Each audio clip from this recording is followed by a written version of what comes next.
Well, welcome back to Harmonize Your Life, conversations on self-care for women of color with your host, Dr. Toni G. Alvarado.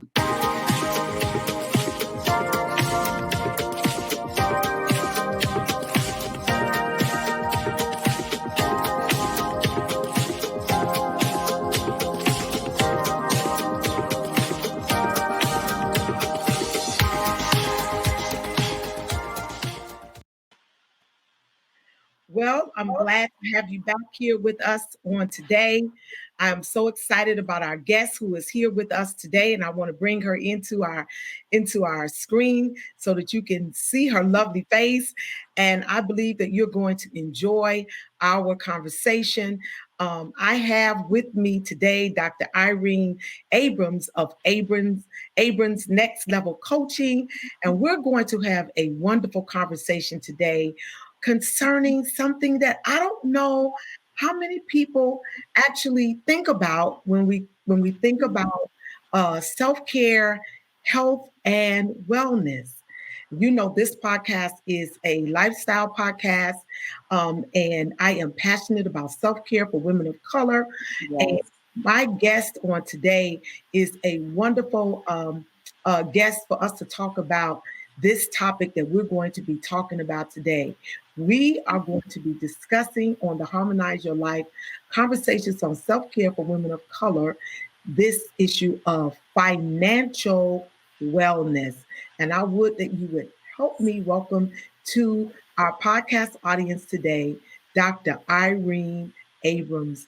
Welcome, Dr. Irene Abrons. Welcome. Thank you. Thank you so much, Dr. Toni. It's such an honor and pleasure to be here with you. I truly adore you and Bishop Alvarado. You guys are like my favorite people ever. Besides your bishop and your Oh my God, I love Bishop and Bishop Brackett and Lady Brackett. They are family to me. I think I was telling you before the broadcast, I've been a member of Rainbow Word Church for 24 years. I literally was a PK, grew up in my grandfather's church, left his church once I went to college, moved to Chicago and joined under Dr. Virgil C. Brackett and never left. He is family to me. And I was able to witness your husband, Bishop Alvarado, ordain him as a bishop a few years ago. And it was just life-changing, not only to Bishop, but to me and our ministry. Wow. Well, I am, of course, we are family. Yes. Yes, we are family, part of the Grace Fellowship of Churches International, under Bishop Jonathan Alvarado, who is my wonderful husband of almost 28 years. I can't believe that. Wow. And then, of course, we love your Bishop Brackett, and First Lady Ira Brackett. So, Dr. Irene Abrons, I am so glad to have you on the podcast today, because I want to talk about this issue of financial wellness. Absolutely. This idea, the reason I brought you on, we are definitely still yet in a global pandemic. Yes. And one of the aspects of this pandemic that has hit hard for most people is the issue of our financial life, right? So when we look at the wellness wheel, there are 6 areas of wellness that we must concern ourselves with in order to live a holistic life. So we look at, most people, when we think about wellness, the first aspect of wellness that we consider or think about is the issue of physical wellness, right? And so, and while that is very much a part of wellness, a key part of wellness, there are actually 6 aspects when we look at the wellness wheel that you and I, all of us, should be concerned about. So there's the physical wellness, there's emotional or mental wellness, there is social wellness, our relationships, how we are in our relationships with others. There's spiritual wellness. Most of us being connected to a faith community or having our relationship, spiritual connections are important to our wellness. So there's physical, there's mental or and emotional, there's social, our relationships with each other, our spiritual wellness. Then there is occupational wellness. talking about our careers and making sure Yeah, we are in line with our purpose, our destiny, and that we're working jobs that we don't hate and that absolutely. we're fulfilled in our work, right? Hmm. And that's an aspect of wellness. And then there is an issue that I want us to talk about today because of your background. And I want to read a little bit of your bio so that they Okay. understand why I asked you. So, Dr. Irene Abrons is the Dean of the Online Innovative Programs for JBS. JBS stands for again, the The Joseph Business School. Jones Business School. And she has Joseph, 20 yeah, the Joseph Business School. Joseph, I'm sorry, the Hmm. Joseph Business School. And she has over 20 years of progressive experience in strategic planning, operations, management, project management, and planning, building and managing high performing teams, business process mapping, new program innovative development. Her experience includes adjunct faculty, curriculum development, strategic partnership development, as well as professional development workshops and entrepreneurship training programs. Dr. Abrams received her bachelor's in mass communication and film studies from Southwestern College, an MBA in marketing from Keller Graduate School of Management, and a doctorate of business administration in marketing and entrepreneurship from Walden University. And you and your husband, uh, Hmm. Mitchell, are Yeah. owners of Abrams Next Level Coaching, which is Yes. an organization that deals with entrepreneurs and financial wellness. Absolutely. Yes. And so, Yeah. talk to us today, Irene, about this whole idea of financial wellness. What does that mean, and what does that look like? Well, financial wellness, what it means is it's a state of being where you have control of your day to day and month to month expenses. And you're able to have the capacity to absorb the financial shock of your life as well as work towards your financial goals. And so I have a lot of statistics here. I'm a teacher by nature. And so I Yes, want to give the audience a level. I want us to have a level playing field so you can understand the importance of why being financially sound and having being educated in financial literacy is going to be important. So 60% of African Americans have less than $50,000 to retire on. That number, that is ridiculous. 40% of African Americans don't have enough money to afford an emergency expense of $400. And the African American dollar only stays in our community for 6 hours, but it stays in other communities 6 days. And so, what it says to me is there's such a definite wealth gap and wealth divide because of the lack of resources and education when it comes to how we spend money, but even taking a step back, how we think about money. And one of the courses that my husband and I teach, along with Dr. Felicia Owens, we teach about finance, but we teach about it from your whole mindset, like transforming how you think about money. And I think that's kind of where it starts in our community, Dr. Toni. Just that financial wellness, it has to start growing up, like how we were taught about money. And it starts with the mind. And it's very important because to hear that stat that 60% of African Americans don't even retire with $50,000. And then half of Americans, no matter what color we are, don't have enough money to retire at all. Wow. Wow.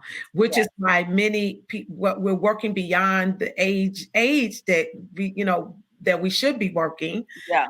or we get, and our financial planner, Bishop Alvarado, and our financial planner is Frank Arnold from ICI Okay. Financial Services here in Atlanta. And he says that one of the travesties of life is outliving your money. Oh my goodness. And he talks about when we outlive our money. And he was saying that, most people do not have enough money to retire.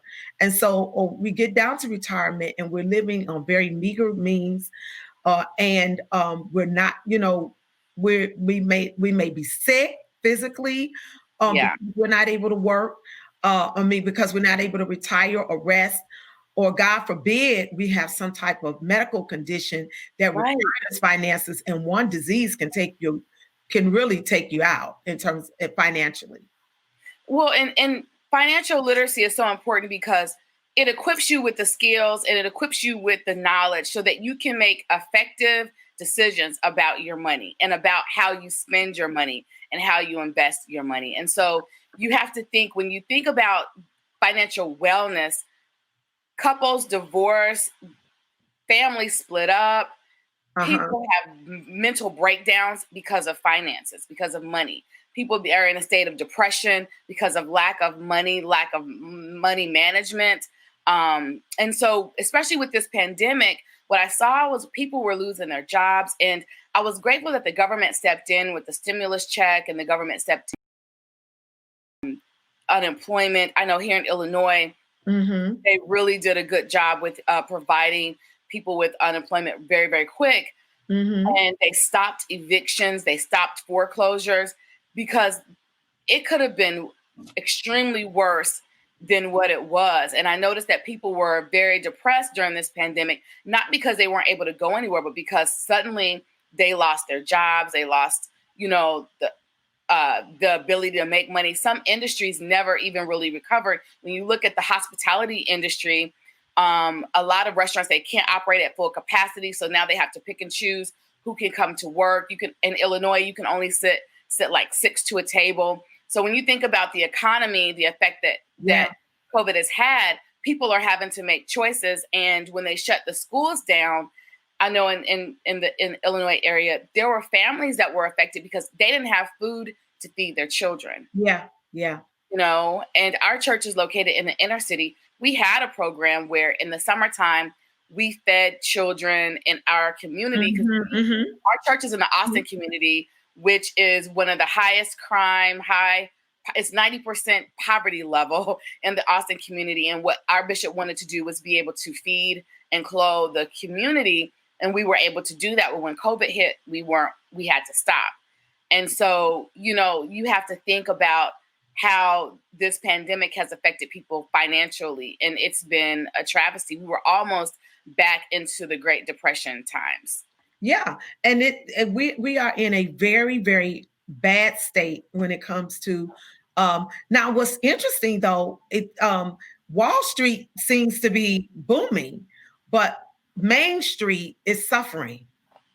Wall Street is booming in this pandemic. Big businesses are booming and making money. But your average American, I just saw a stat that came today that said that most Americans are living on less than $200, are making it on less than $200 a week as a result of the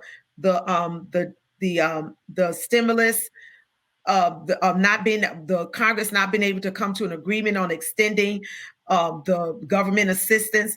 All of that has failed, and so people are hurting financially. Yeah. People are really hurting financially. So things are as it is. With things being as it is, what kind of things can we do in this pandemic, in this culture that we're in? Before we really can't do anything about what happened before, No. although we can do something about changing our mindset. And I'm glad you brought that up about mindset and transforming our mindset and thinking about money differently. So in this COVID environment that we're in, where things are as they are, people have been laid off from jobs, or small businesses especially, are being impacted. Yes. Not, like you said, with restaurants. Most restaurants now cannot even serve at capacity. No. Mm-mm. And so I was in a restaurant yesterday because I was at a retreat, and at the retreat site, there was a restaurant. At the resort where I was staying, there's a restaurant on site. And so I had stayed at this resort before. We facilitated our retreat there before, and it was a particular item on the menu that I was ordering, and I went to order it, and I didn't see it on the menu, so I asked the waitress about it. And she said to me, "We're not carrying that anymore." And I said, "Oh, wow." And she said, "Yes, since And I asked her, I said, do you mind explaining to me why you don't carry this item anymore? And she said, yeah, well, since the pandemic, we took it off our menu. She said, it's more expensive to order that. She said to keep it in stock was too expensive. So they took it off the menu. And because of their volume, they're not able to seat as many people. They can't serve as many people. So now the menu is diminished because they had to diminish the number of people they were serving, which meant it impacted the bottom line. Yes. Yes. So in every area, we are seeing how we are being impacted by this virus, by this pandemic. Yeah. And one of the main areas that we're being impacted is in our finances. So things are as they are. So what can we do now? So I do have some tips, and I took some notes because I wanted to make sure there were some points that I wanted to bring out. So a stat that I want to bring out before I give you some tips is 55% of Blacks are either unbanked or underbanked. And that's important because I know here in Illinois and Chicago, we have what's called the currency exchange. A lot of people are still cashing their checks using the currency exchange. And we are either unbanked or underbanked. Mm-hmm. Okay. Yes, ma'am. Mm-hmm. And a lot of people here use what's called the currency exchange. It's just like a corner store, It's supposed to be an exchange of currency when you travel to different countries, but people here use it as a bank. And so one of the first things that I would say to help people budget and manage their money is truly use a bank.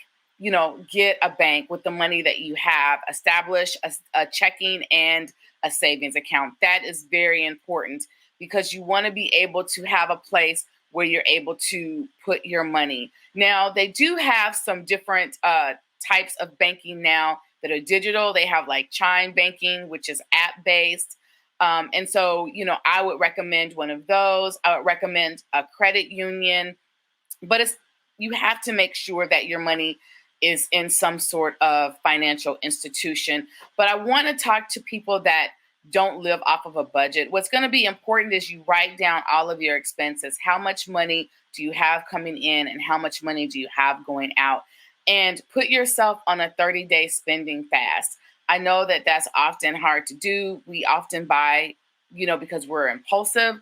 But the word of God tells us that the plans of the diligent lead to profit, and as surely as haste leads to poverty. So we want to make sure that we're planning and we know what's coming in our house and what's going out. I would definitely say write it down. Write down all of your expenses. Okay, I want to stop you for 1 second. So I put up here your first point, use the bank and establish a checking account. Absolutely. Okay, so that's one of the things that we can do. Now, I want to go back. That was your first point. Your second point was, because I'm typing these in for our guests as they're watching. So use a bank and establish a checking account. What was your second one? Write down all of your expenses. Write down all of your expenses. Okay. Mm-hmm.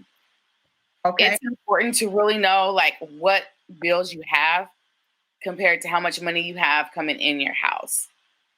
Okay. All right. Write down all of your expenses.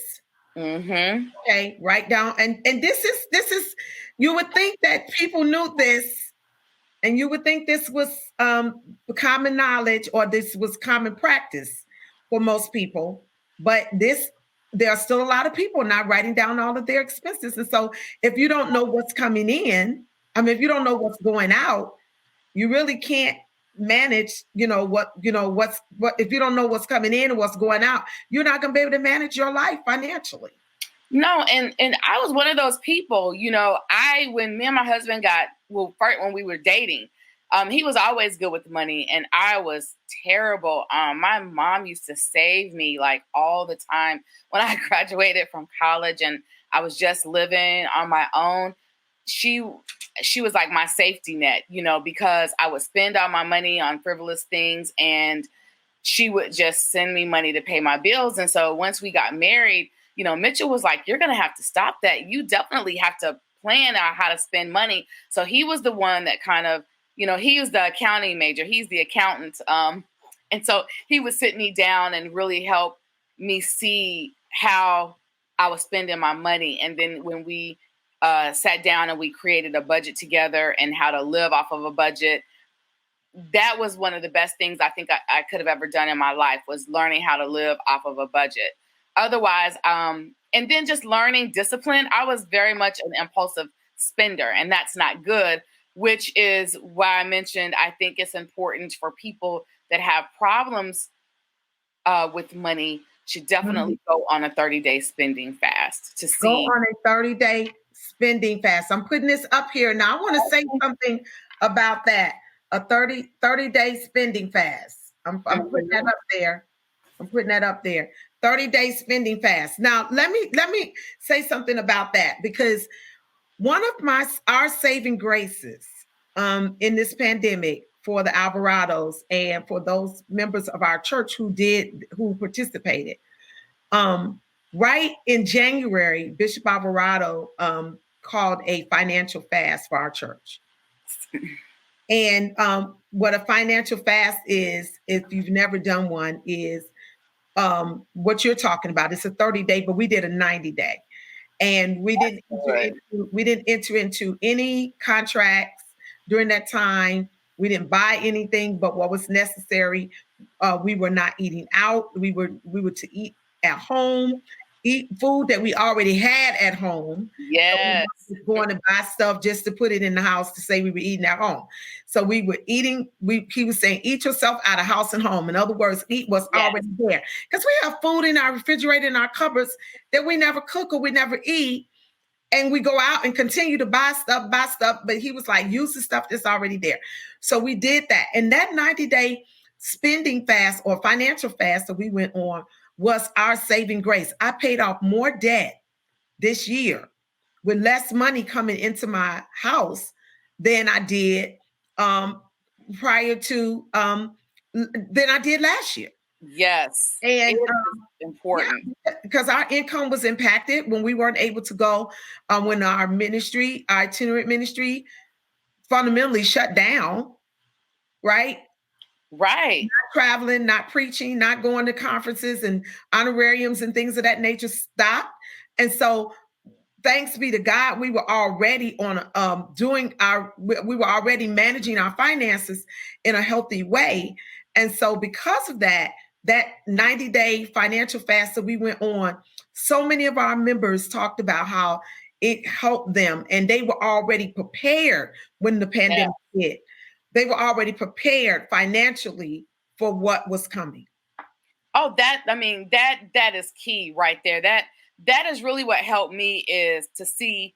That's when I knew that I was an impulsive spender. I would see something that I wanted. And so what I did was I put myself on this fast where when I wanted to buy something, I didn't. I saved that money. I didn't purchase it. And so I was able to kind of see how much money I was actually spending. So I definitely believe everyone should do a 30-day spending fast. That will most definitely show you where you're at with spending. And something else I want to talk about too, really quick, when it comes to where you're at financially, is checking your credit score, checking your credit report, seeing what your credit is like. Before, while I was engaged to get married, I had another situation with credit. Mitchell and I was looking for furniture, and I didn't even know someone had stolen my credit, my identity. And the people at the furniture store was basically like, looking at your credit, like they were about to call the police. I was going to get like arrested on site because it was like identity fraud, identity theft. Like my whole identity was just stolen. So that was just like a wake up call for me to make sure that I check my credit, to make sure I understand and know exactly what's on there, so I can see, how much money I've borrowed, how much money I need to pay back. And so that's something that people don't think about as well, because, when the Bible talks about having a good name, your credit is your name as well. It is. Mm-hmm. It is. And I'm going to tell you something. It's nothing like there are some great feelings in this life. And one of those great feelings is having a great credit score. It is. I've had a horrible credit score in my life. I mean, and now to be able to have a credit score of well over 700. Oh yes. 800. The first time I got an 800 credit score, I was like, oh my God, I can't believe it. But I mean, yes, and check it regularly, because you don't know. And especially now that we're in this virtual world where, I mean, it's so many scams out here now, and people getting your information and can easily steal your identity. So yeah, check your credit score. I check mine regularly. I check my bank. I check my checking account, my bank, my accounts, and my credit score regularly. Me too. Another tip.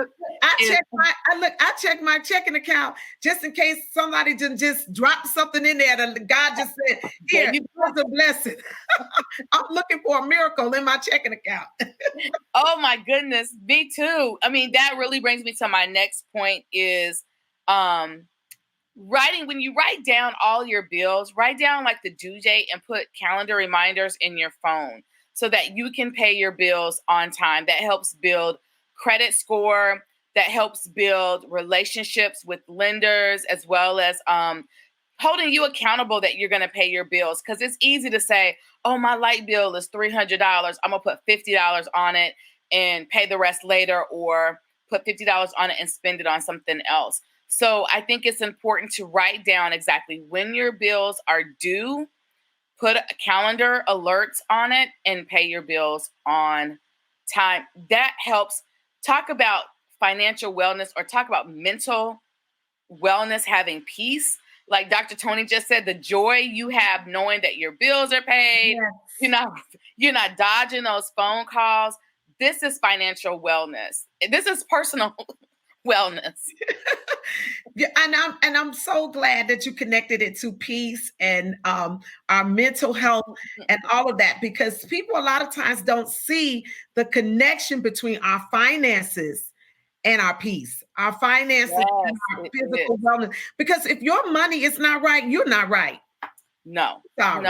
If my money is not right, it impacts my mood. It impacts how I feel. It impacts how Bishop and I talk to each other. It impacts how, you have less patience with your family, with yourself.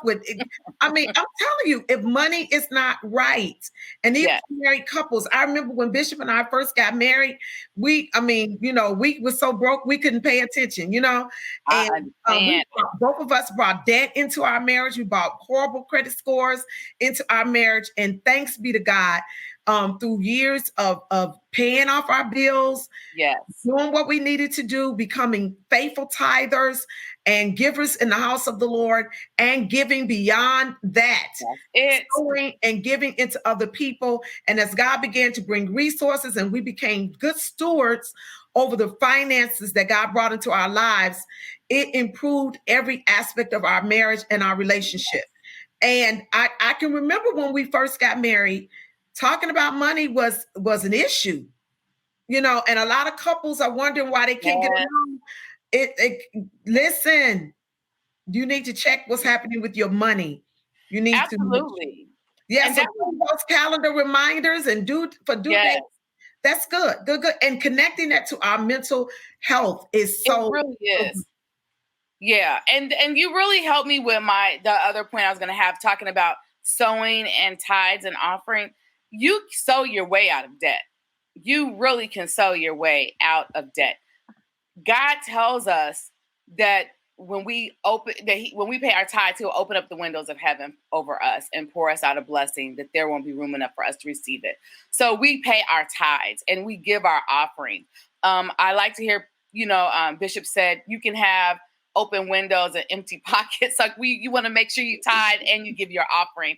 And I believe in sowing into people. And sometimes people think, oh, I don't have money to sow. No, you always have money to sow. You can sow your way out of debt and believe God, and put arrows and directions on your seed. I do it all the time. Lord, I'm sowing this seed for this, or Lord, I'm sowing this seed for that. And but write it down, because you still want to keep track of the money that's going out of your house, just make sure that you write it down. Yeah. Yeah.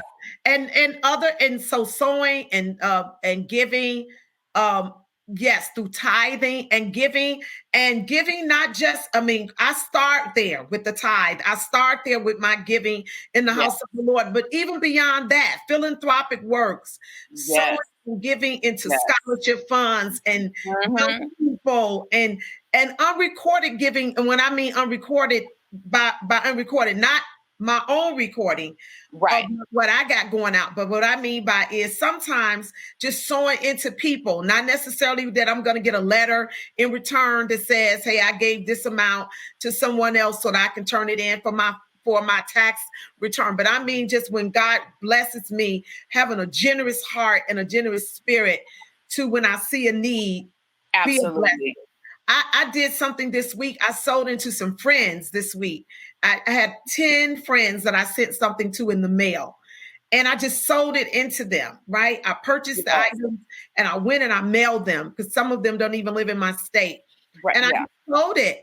And literally, when I left the post office, I went to the grocery store and I was purchasing some things for me. And a gentleman was in front of me in the store. And as the store clerk started to ring, you know how they have the little thing there to divide your item, Yeah. person in front of you or in back of you. And she just started grabbing my items before I could even put down the little thing to, I guess, the divider. Right. Before I could do that, she started grabbing my items and bringing it up on the gentleman's tab in front of me. And I immediately was like, ma'am, those are not his items, those are mine. And so she was like, oh no, I'm so sorry. And so she started taking the items off of his bill. It was only like 2 or 3 that she put on there. And I still had a whole stack of things, that she hadn't Yeah. touched, or that I was waiting to ring up. And so I said, no, those are not his. And so she said, I'm so sorry. So she started taking those things off of his bill. And then I made a joke out of it. The man, we laughed, the gentleman laughed, and I laughed. And I said, I was like, oh Lord, I guess somebody, I said, I didn't know what was happening here. If somebody was just getting ready to be a blessing to me, just kind of was trying to make light Yeah. of it. And so he looked and he told the girl, as she started taking my stuff off, he said, no, no, no, leave her stuff on there. As a matter of fact, put all her items on my bill. And I was like blown away, and I've heard of people doing stuff like that. Yes. I do. But I Mm-hmm. mean, but it was just such a kind gesture. And Yes. so when you have a generous heart and you are a giver, Yes. you know what I'm saying? But you know what? And those blessings will come back to you. They really will. We know that, and I'm a witness of that. But the truth of the matter is, Irene, I have not always been in that position. No. I have not always been in a place where I can tithe and sow and give and just be free-hearted concerning that. And it wasn't until I got my financial life together Yes. and That's it. maintaining that.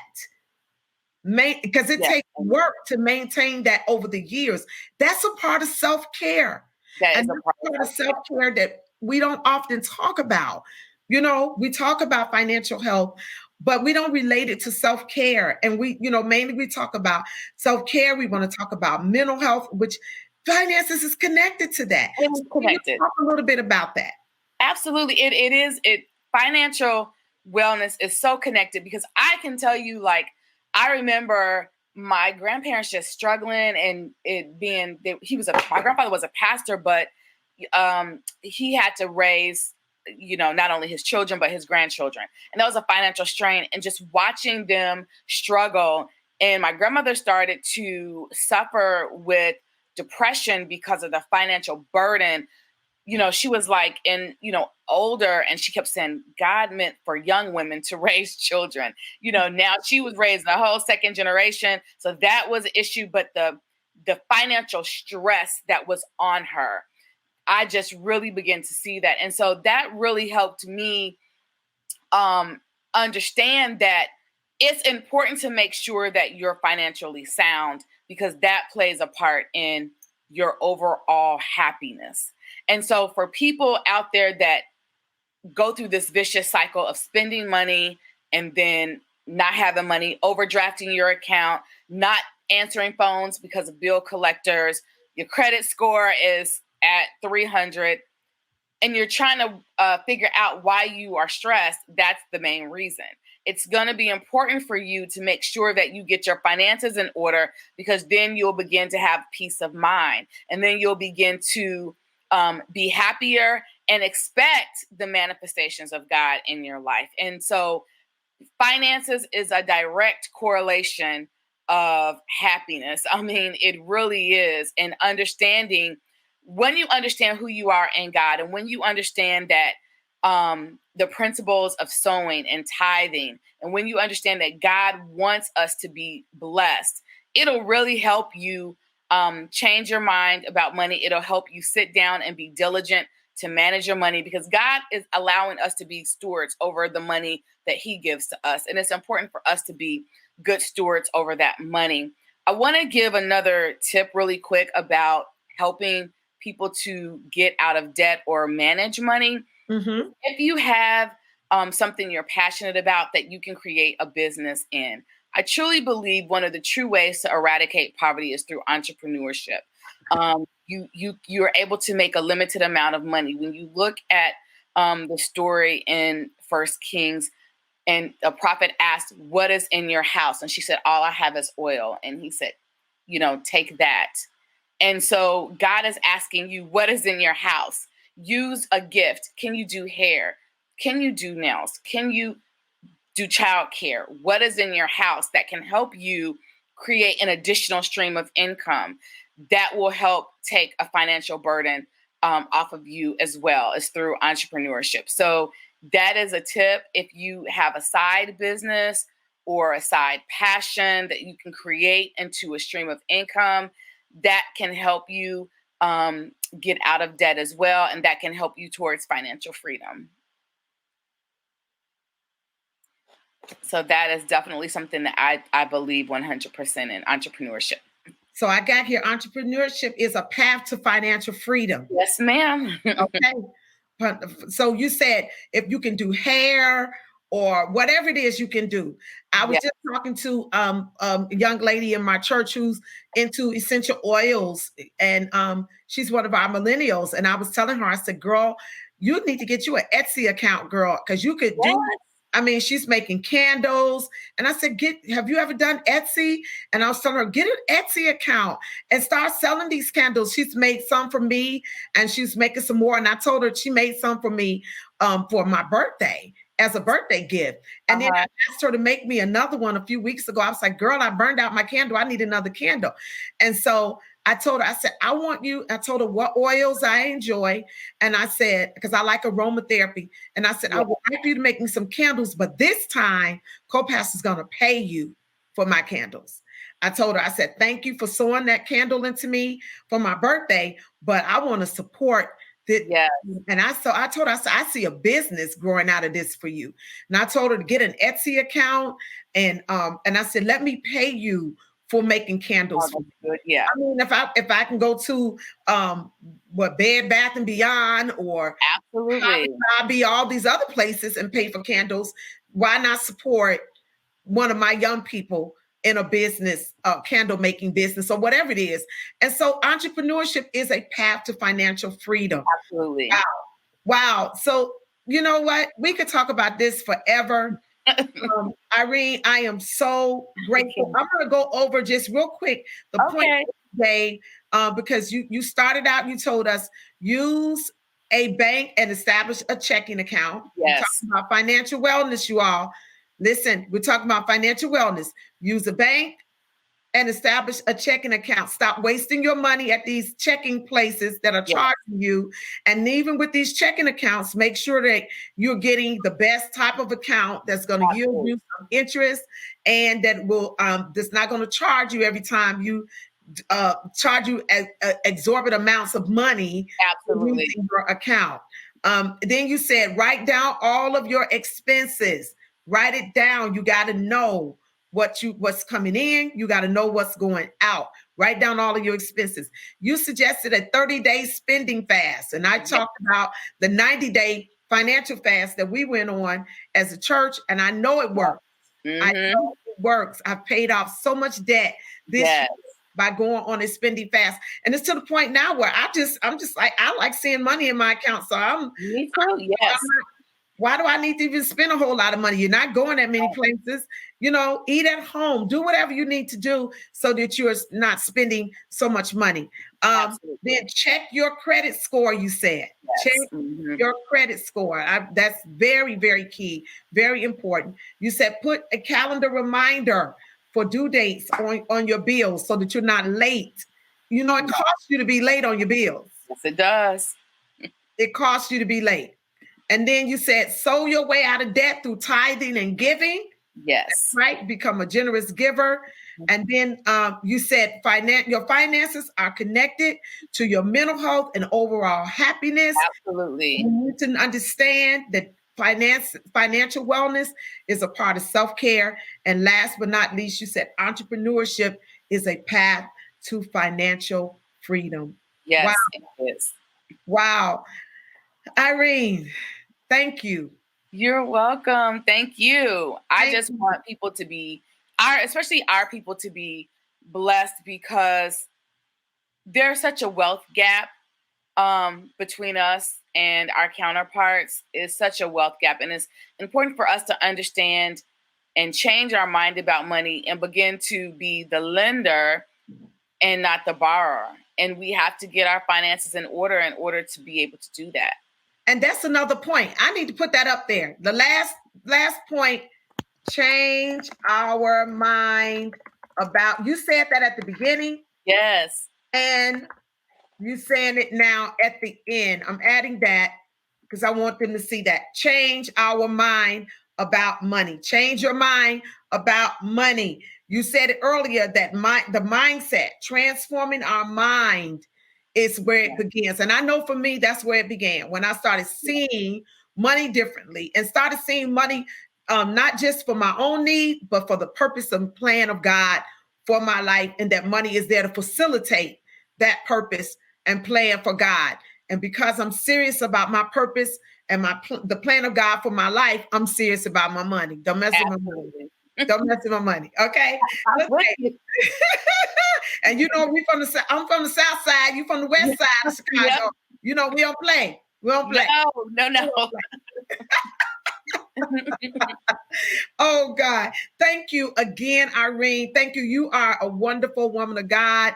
You are an entrepreneur. So you're not talking from a vacuum. You're talking to us because you know something about financial wellness. Absolutely. Mitchell in the Abrons Next Level Coaching.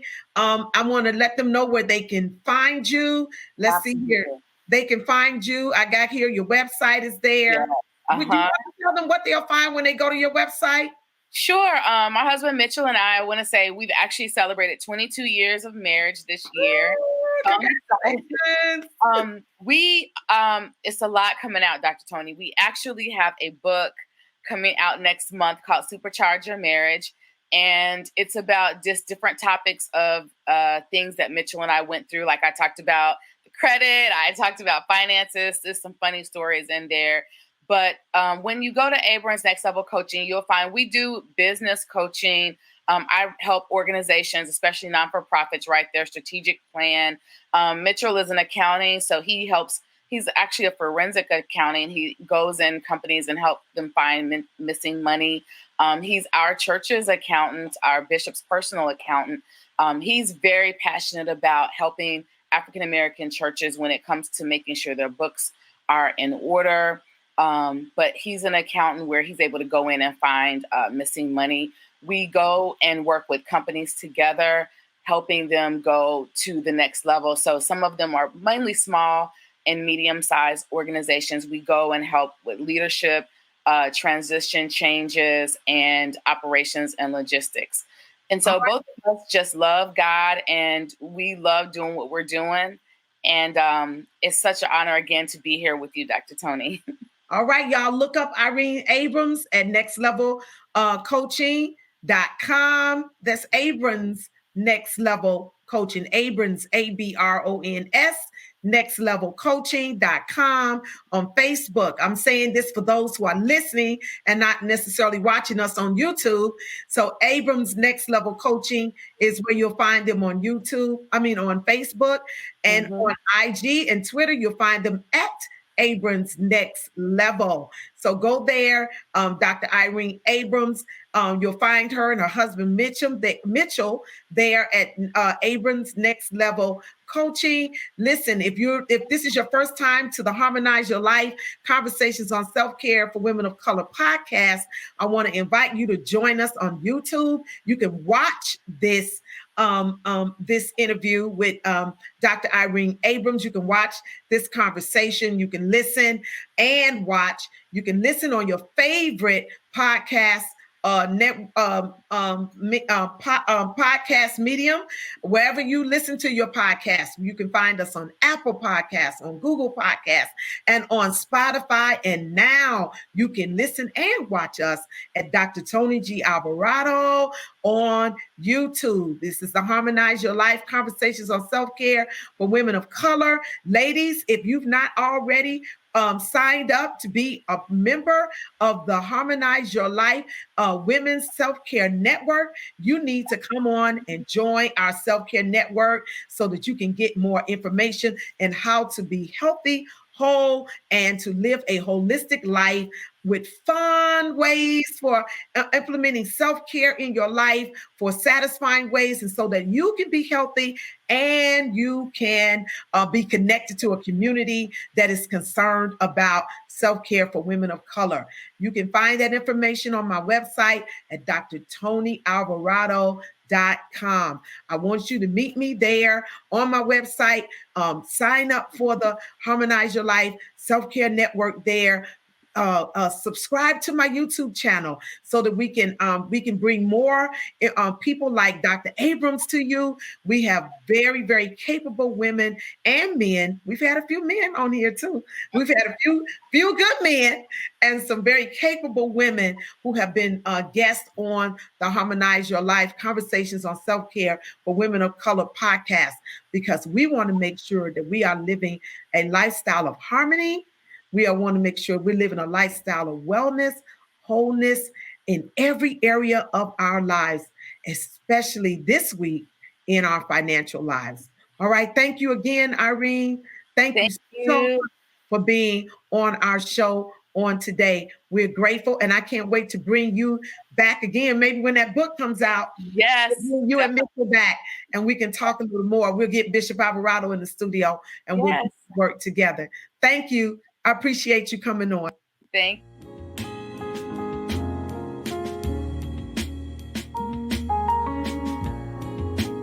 Hi, this is Dr. Toni Alvarado. I am so delighted about bringing the Harmonize Your Life podcast to you. Would you do me a favor? If you are enjoying this podcast, would you email me at hello@drtonyalvarado.com? I want to hear from you. I want your feedback. I want to know if there are any other topics that you are interested in as it relates to wellness, self-care, nutrition, or just overall bringing harmony into your life. Email me, contact me at hello@drtonyalvarado.com.